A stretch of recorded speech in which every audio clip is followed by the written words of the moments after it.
Back. Welcome to another episode of the Smile Podcast. Today is such an interesting topic. I think this is actually the main reason why I'm into athlete wellness, and that is the topic of overtraining. And it's truly something that has, given me so much knowledge over the years, learning why my performance didn't go as well as it did when I was a collegiate athlete. And this topic is super near and dear to my heart because it's something that I truly cherish in regards to the experiences that I had and how that journey of going through overtraining as an athlete actually led me to the career that I'm in now. So I think it has a special place in my heart because I've been through it, I've experienced it, but also it has made me who I am today.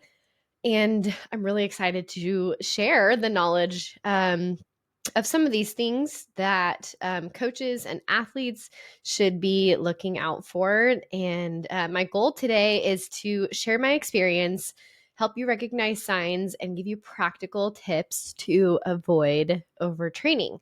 So this episode is for all of the student athletes and gym rats out there who are grinding hard and maybe a little too hard. So let's get into it.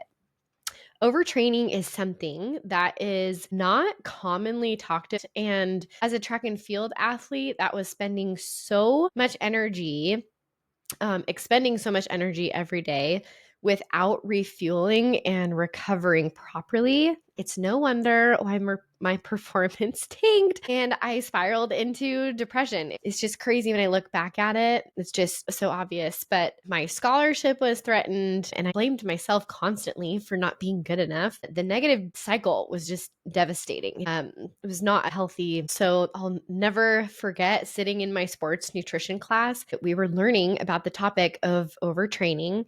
And there was a slide with a list of symptoms, and I just had this epiphany because I could put a check mark next to each and every one of those symptoms. And it was an answer to prayer that I didn't even know that I was looking for. And at this point in my sophomore year, I was really contemplating about like if I wanted to continue competing. And the thought of track just made me sick. I had lost everything.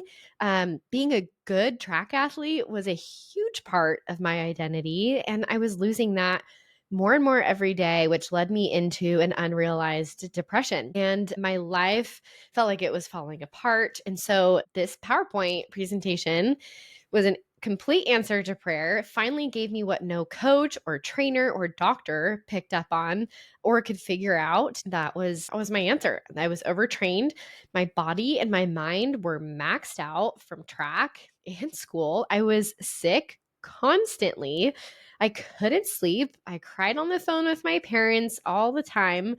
And the saddest thing is that I didn't even know what depression was. And it was just this constant self-blame for not being good enough at track or smart enough in school. And the only thing missing from that lecture in my class was where to go and what to do and how to overcome overtraining. So this is why I'm talking about this.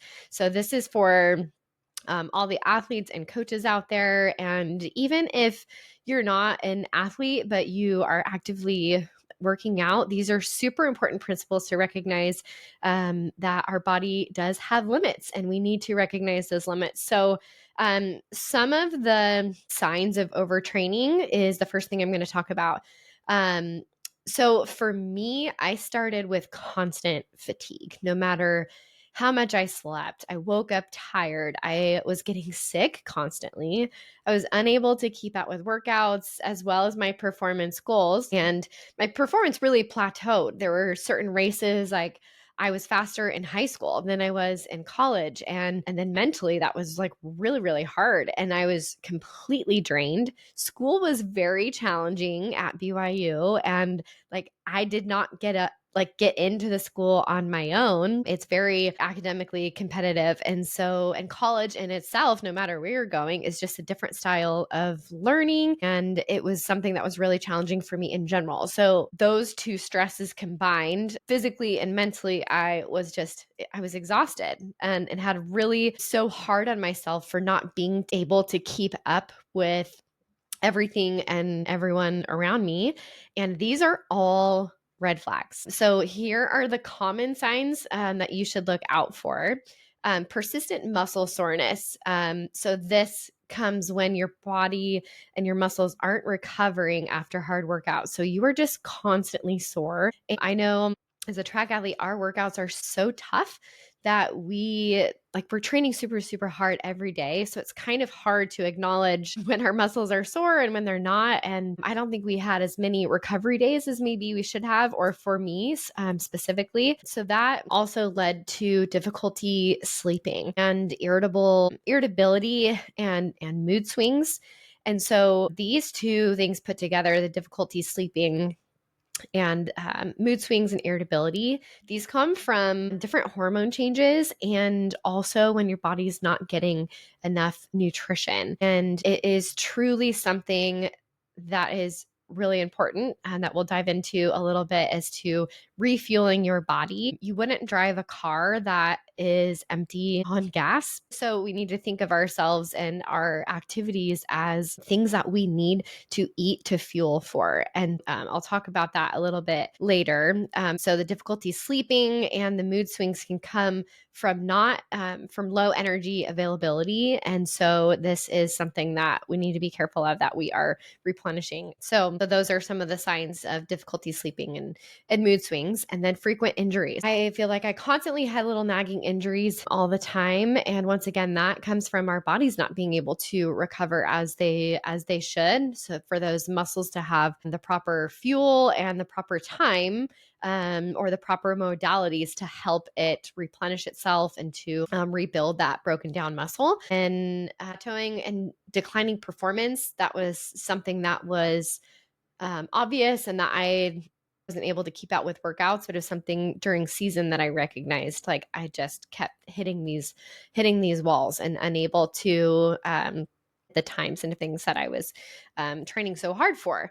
And then the last one for me was really, really sad, was a loss of love for your sport. And it was something just I really wanted nothing to do with track anymore. And it's really tough. And as a track and field athlete, we spend like 3/4 of their year training super hard and being like putting ourselves through these really, really challenging workouts without the joy of competition on a frequent basis. In college, it was kind of limited to like the end of, I would say like the beginning of January until May or June is like this time period between indoor and outdoor season that we are competing. And it's really, really challenging to kind of keep up the morale in general when you're training really hard, because the joy comes from competition most of the time. And so that was something that was really challenging, to keep yourself motivated and remember why you're putting yourself through all of that pain, and until you start competing for that like other quarter of the year.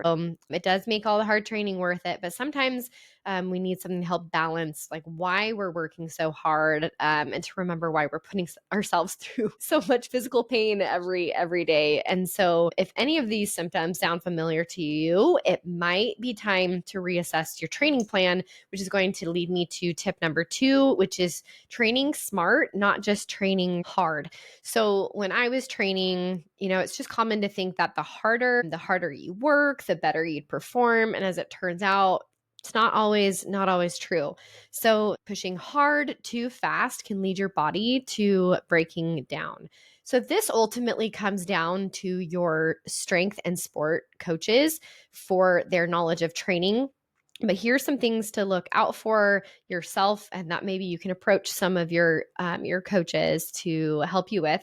So it's better to gradually increase the intensity of your training and the training intensity and the volume. And it's common to follow this 10% rule to avoid these sudden spikes in crazy amounts of training. So that periodization will come hopefully from a knowledgeable strength coach and sports coach to be able to implement that into your training so that they're not pushing you guys too hard, too fast. So the second thing within this is to incorporate periodization into your program. So this just means that we're alternating between high intensity and recovery focused weeks. And this allows your body to adapt and grow stronger, giving it that time to rebuild and make sure that we're getting time for our bodies to train hard and also getting our muscles time to recover. So that also leads me to the next tip I have is prioritizing recovery. So recovery is just as important as training itself. You'll see and find that there's been a trend with a lot of professional athletes over the years, especially I've seen in my career, that they're spending just as much time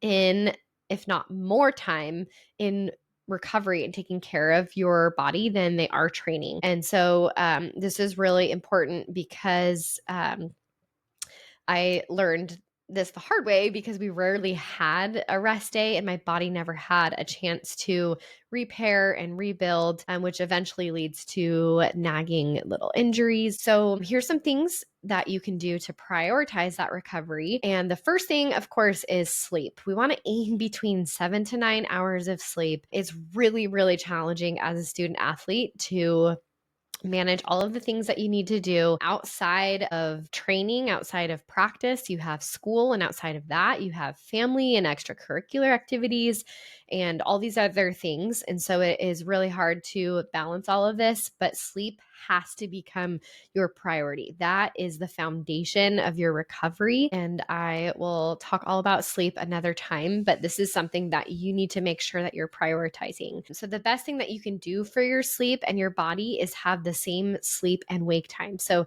this is really easy. I feel like as a student athlete, because our schedules, especially in high school, stay pretty much the same for long periods of time. College, sometimes we have more flexibility in the days that we have practice early or classes early, but no matter what, even on the weekends, it's really crucial for your body and your circadian rhythm to regulate what time it's going to bed and what time it's waking up at. And so this circadian rhythm is your body's internal clock. So this helps release specific hormones at different times that help you feel awake when your body needs to wake up, and then also helps your body fall asleep. So if you're constantly changing the times that you're going to bed and the times that you're going to wake up, it definitely confuses your body as to how to help you recover, because it's not sure when it can fully give you that time to repair that muscle growth and prepare your body for that next day. So also including active recovery days is really crucial. So on days that you maybe have a rest day, make sure that you are doing things like yoga and mobility work and different things to get that body moving and that blood flow moving, I should say. And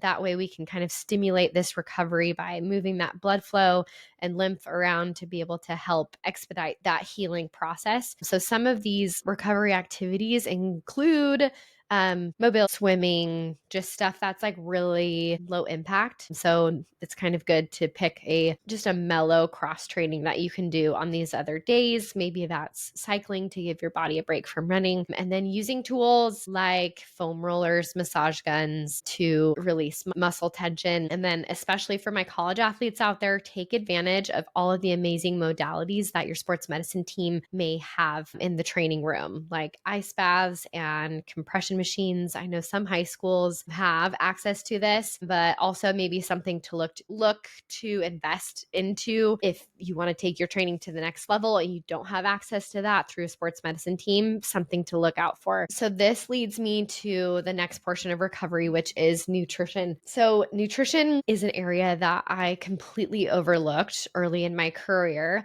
I thought what I thought was pretty healthy. And I think the knowledge that I didn't have was like the specifics of what my body needed and the timing of when it needed it.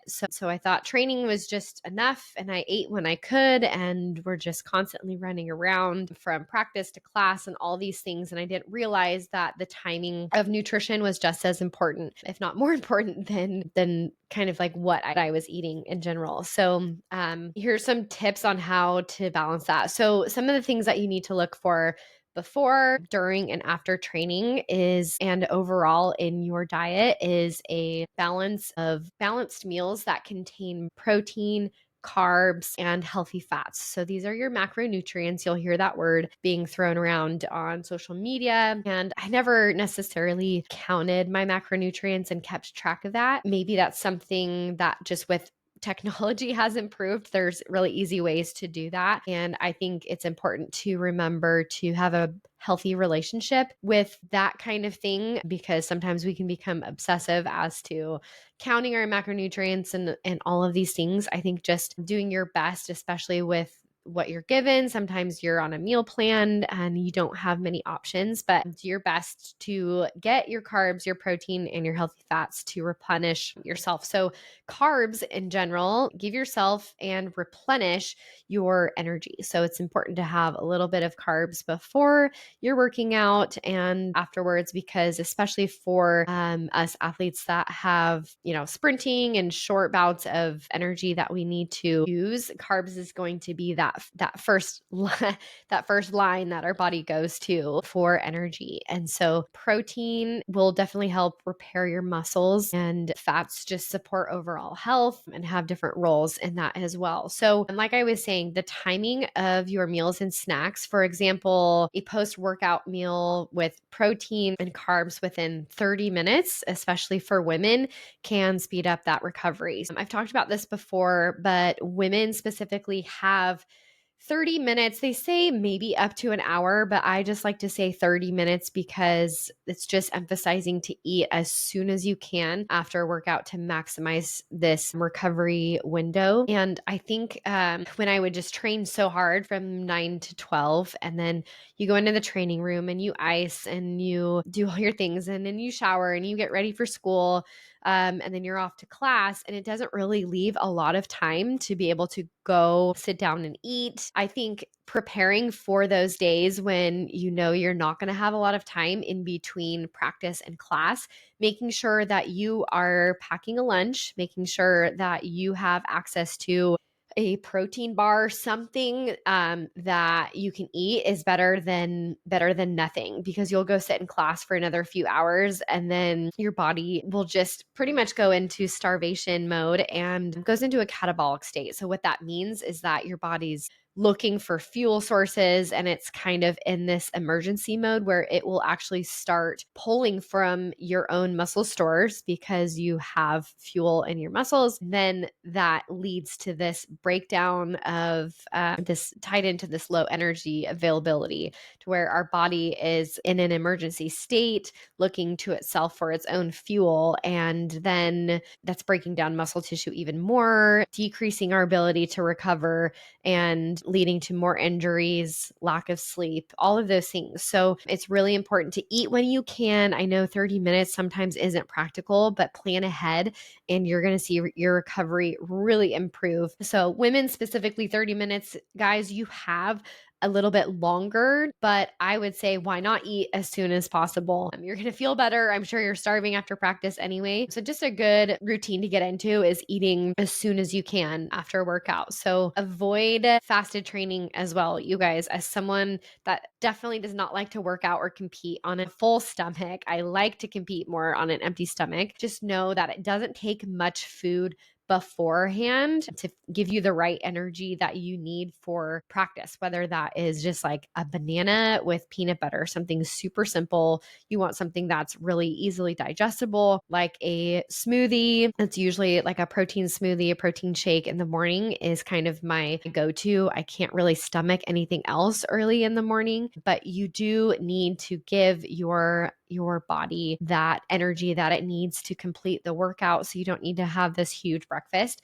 But if you're having just a little bit of protein and carbs before you work out, that is going to be extremely, extremely helpful. So make sure that you're coming prepared. So if you're coming from class and then have practice or something, make sure that you are able to give your body the energy it needs, because this will all help your body recover in the long run. So the next thing in nutrition is hydration. So dehydration can make you feel fatigued and make soreness worse a little bit. And so don't forget to hydrate, and making sure that you need to start hydrating today for the days ahead. And so I know sometimes that's obnoxious to be in class and having to use the restroom, but making sure that you're hydrating is really crucial. And even tips just like putting a little pinch of salt into your water can help with that water absorption in your body as well. So just a little pinch of sea salt, because it acts as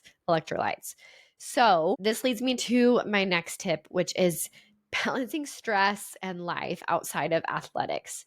One of the biggest challenges that I faced as a student athlete was balancing academics, athletics, and my social life. And the stress of trying to juggle it all definitely added to this overtraining that I was dealing with. And so some tips on like how you can manage this stress is giving yourself time, whether it's 5-10 minutes every day, to practice some mindfulness and meditation, putting your phone down, making sure that you are just able to clear your mind.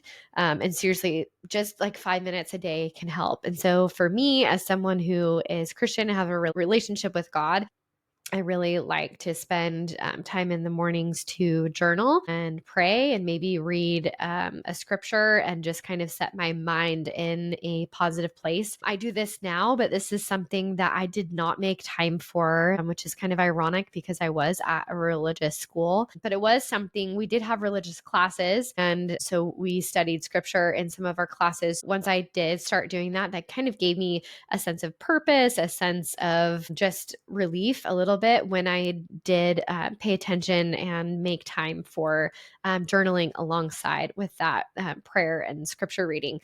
So even just 5 minutes a day can be really crucial. So again, journaling your thoughts and feelings is really, really helpful. This is something that I leaned on heavily.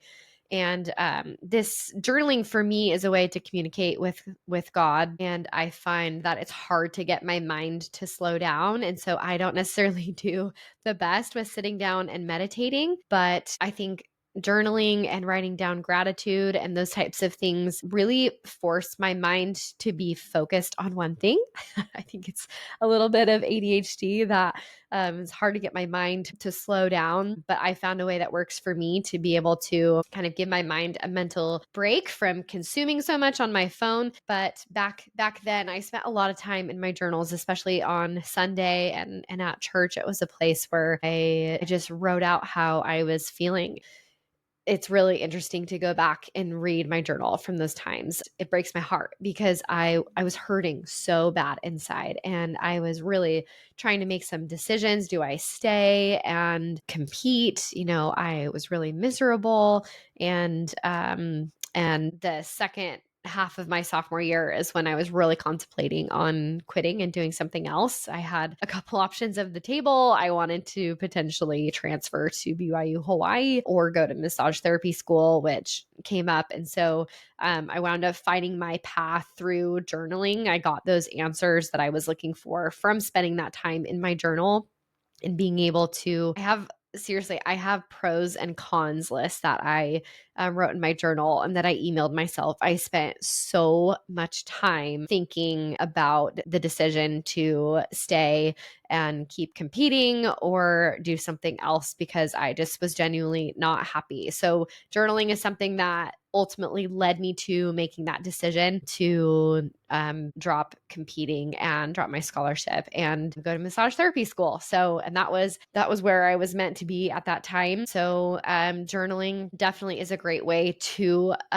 process that stress. And I wasn't going to therapy. I wasn't talking to a sports psychologist. Journaling was definitely therapy for me. That leads me to Also, something that I didn't do that I should have done more of was having an activity and hobby outside of sports. So, growing up here in California, I had plenty of hobbies. I think a lot of them involved like family vacations to the river where I could dirt bike, and in the wintertime and during the summertime we would do lots of boating and wakeboarding and going to the beach and all of those things. And so going to a school in Utah, it was challenging because all of the things that I liked to do weren't necessarily available. I even joke that I just went sledding for the first time. I think it was last year when we were in Utah for Christmas, that like I'd never been sledding.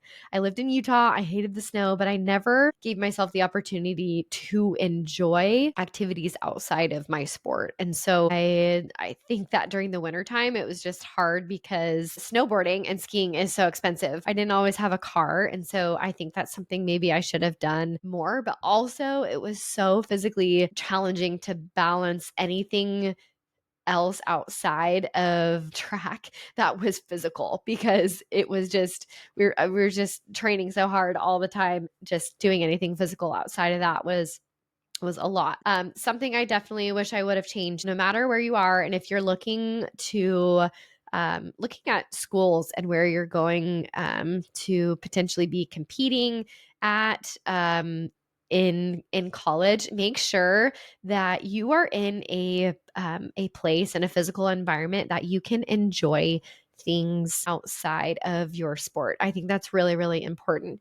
So make sure that you love the area that you're in, that there's other things that you can do to make sure that you are having fun outside of your sport and school, to make sure that you're giving your mind a nice mental break. And balancing relationships is always a tough one, especially when you're dating someone that doesn't necessarily understand your rigorous schedule as an athlete. I think that's why a lot of athletes wind up dating each other, just because they're around each other all the time, especially in college. But it's something, the schedule and the lifestyle is something that's really hard to explain to someone that is not competing, let's say just in college and stuff. And so that relationship stress, whether you're dating an athlete or not, relationship stress has a huge toll on your mental energy. And I think that it is really important to make sure that you are keeping yourself in a healthy relationship, and making sure that you are getting help from outside sources if you are in any kind of relationship that might be degrading or abusive verbally or physically. Making sure that you're getting the help that you need. Don't be afraid to talk to your coaches and or other resources at your school to be able to help you overcome stuff like that. I know that is really, really important and can really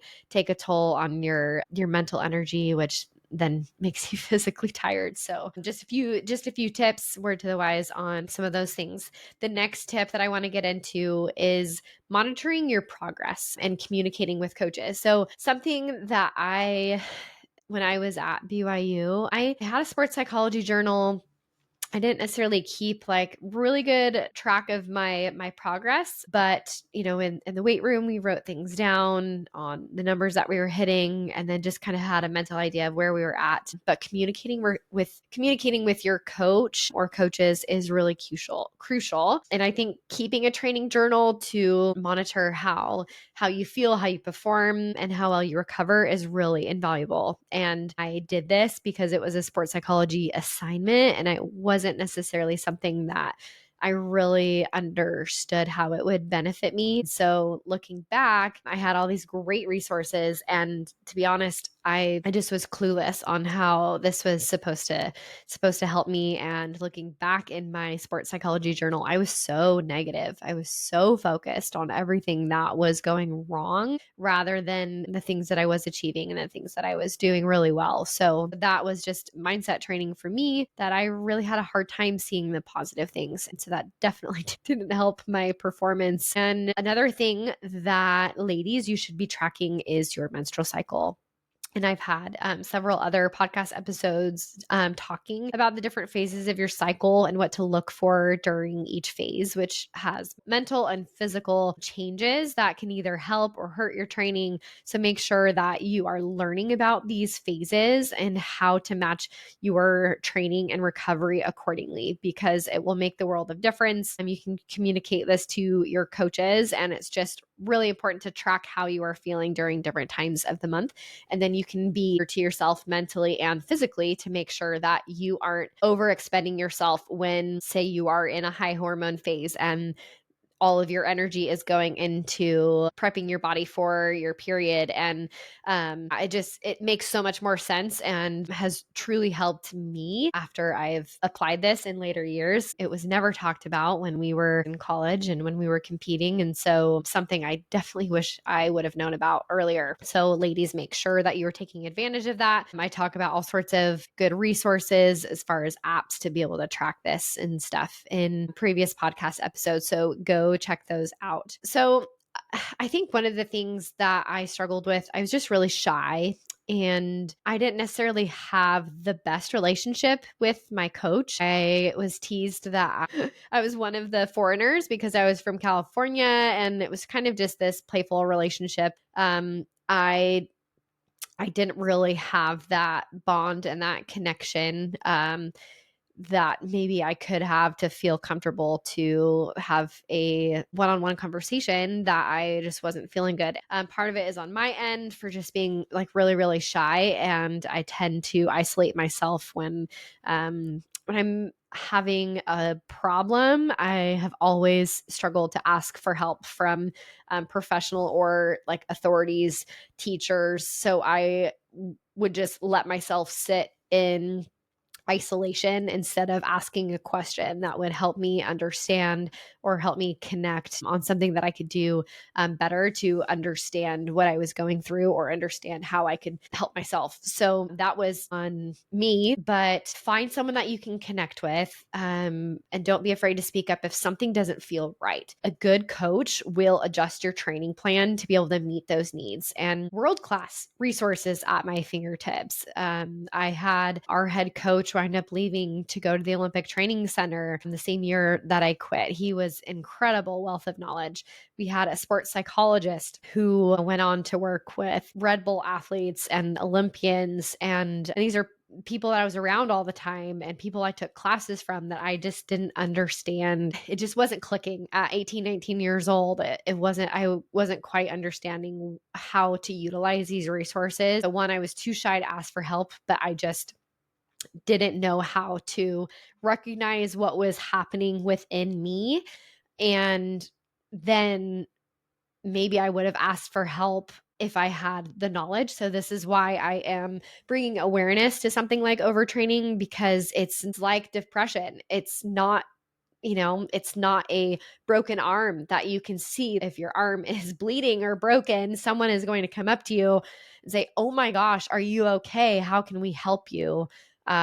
It's kind of this invisible disease, for lack of better terms. It's something that is not shown on the outside and is very internal. And I think I internalized so much of these things that were happening to be my fault, and then that just spiraled me even further. So ask for help. Please make that connection with your coaches, sports psychologist, your academic advisor, whoever you feel comfortable with. Find someone. I was in communication with my parents, and unfortunately was my parents didn't have much knowledge as to what was going on either. They did everything that they could. I started taking things like melatonin for my sleep, and it was just did not have the knowledge and education as to the signs and symptoms of overtraining and depression and all of the things. So don't be afraid to ask for help. Next tip, we have cross training. So at major universities, you have incredible tools to be able to cross train. So if you're doing the same workouts day in and day out, and you're putting that repetitive stress on your body, this leads to repetitive stress injuries, such as things like shin splints and tendonitis and just overall, breakdown of the same muscle group. So cross training can help in a way that it will give your body a break from some of the things and some of the stresses that it's dealing with on a daily basis without losing all of your basically you're being without losing being in shape. So for us at BYU, we had a anti-gravity treadmill. So when I was dealing with a knee injury and chronic knee pain, which now I know it was it was patellar tracking issues, but I would do my sprint workouts strapped into this huge treadmill that would blow up with air, and you would type in what body percentage that you would want to have weight bearing, and it was really cool. So cross training, we had a swimming pool that had a big jet. So people would put on this like aqua jogger, we call it. So it's like a little floating device that you just sit and move your legs against this resistance. So there's so many different things, even just cycling in general. I tell my athletes all the time who are dealing with shin splints that doing things on the bike is really helpful. Sometimes you have to triple the amount of things that you are doing or double them. You have to just kind of make sure that you're getting that same energy expenditure on those different cross training devices and tools. So just communicate with your coach on that. But cross training definitely can help give some relief to those muscle groups that are getting that same repetitive stress all the time. So something like swimming for track athletes, like something that gives our body a huge break. So my next tip within that is listening to your body. And I think one of the hardest lessons I learned was to listen to my body, because I think I was confused by always being sore and tired and always being sick. And my coaches were so frustrated that I was getting chronic sinus infections. Every other month I'd get put on an antibiotic, and my body was just breaking down. And so it makes sense looking back as to why some of this was happening, because it was a bigger piece of the puzzle. Yeah, I could have prevented a lot of that, and just being in a new environment and the winter and air quality, all of the things definitely took a toll. So learning to listen to your body is crucial, because there's a difference between pushing through discomfort and pushing yourself into an injury. And if something doesn't feel right, take a step back and assess. I always tell my athletes that you know your body best. Nobody else can tell you how you're feeling. And so make sure that you are listening to what your body is telling you. Now, for younger athletes that haven't experienced a sport like track and field, where you are pushing yourself to the limit every single day, and you're going to be running with some aches and pains, but learning the difference between soreness and a sprained ankle and different things like that. So learn how to push yourself without pushing into an injury. So just stay in communication with your coaches, your athletic trainers, making sure that if something is feeling off, that you get it assessed and checked out, and that you just kind of monitor what is going on. So there's lots of great tools out there now that you can use to monitor your recovery as well. So especially ways to measure your body's sleep and recovery. I highly recommend Whoop. I have been using Whoop for close to 5 years now, and it has been a game changer, especially for someone that has dealt with overtraining. It will help me regulate my sleep and training schedule, and it measures heart rate variability, which is a way for your body to measure stress levels, and that takes into account mental stress as well as physical stress. So HRV is basically measuring the spaces in between heartbeats. So if we are more at rest, our HRV is going to be higher, because there is that larger space in between those heartbeats. That's telling you that your body is in more of a restful state. And so I wish I had this tool in college. It would have been really helpful for females. It helps to also regulate within that menstrual cycle periodization that you're dealing with, and making sure that it is telling you how much energy you should be expending during different times of the month, according to the science of what you should and shouldn't be doing during different times of the month. So to me, it's been a game changer, because there's days that I wake up, I don't feel that great, but Whoop will tell me that my body is actually primed. And so maybe that day is just a little bit more mental, and I'm just a little bit more mentally tired or something, and really pushes me to be able to work out. And there's some days I wake up feeling okay, but my recovery score is super low. And so I think paying attention and being able to have tools to monitor this is so important, because that way you can communicate with your coaches. It's science-based. Like, all of these things are so important, and I wish I had it. So I highly, highly recommend Whoop, and I can also link a free month for you to be able to try it out for free, see how you like it. And I promise you are going to love it, and it's definitely worth the investment. So something that's easy for me to do, to be able to track and measure those things. I love it. I absolutely love it. Moving on to our next tip here. I know this is a lot, but all of these things, like I said, wish I would have had and taken advantage of. So moving on from being able to use technology out there to help recovery is getting professional support. And this is the last thing that I want to talk about that I've mentioned a little bit earlier, but don't underestimate the value of professional help, you guys, whether it's a physical therapist, a nutritionist, or a mental health professional. These experts can give you the tools to train smarter, recover better. And I think my athletic career could have been changed forever had I known about the help and professional support that I so desperately needed. And I just, I took the sports psychology classes. I was around all of this high class support and tools, but I still did not understand how to utilize them and when I needed to use these different things. So it makes me so sad that I had every tool that I needed at my fingertips, but I did not know how to use that help. So that is what I'm here to do. And just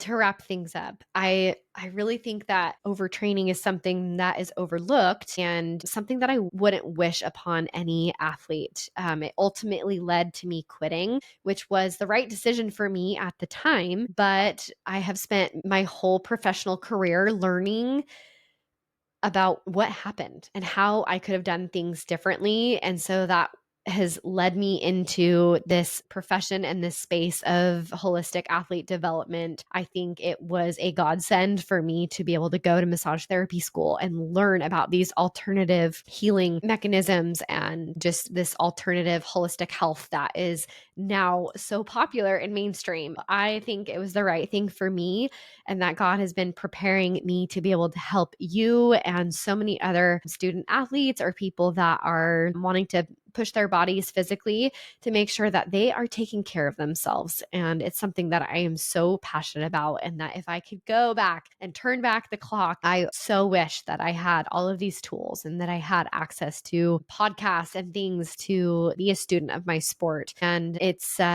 something that is totally preventable if you are proactive about balancing training, recovery, and life. So remember, it's not about working harder. It's about working smarter. So if you found this episode helpful, please share it with a teammate or a friend. And as always, keep striving for that progress and making sure that you're taking care of yourself and that you are smiling. So we'll see you next time.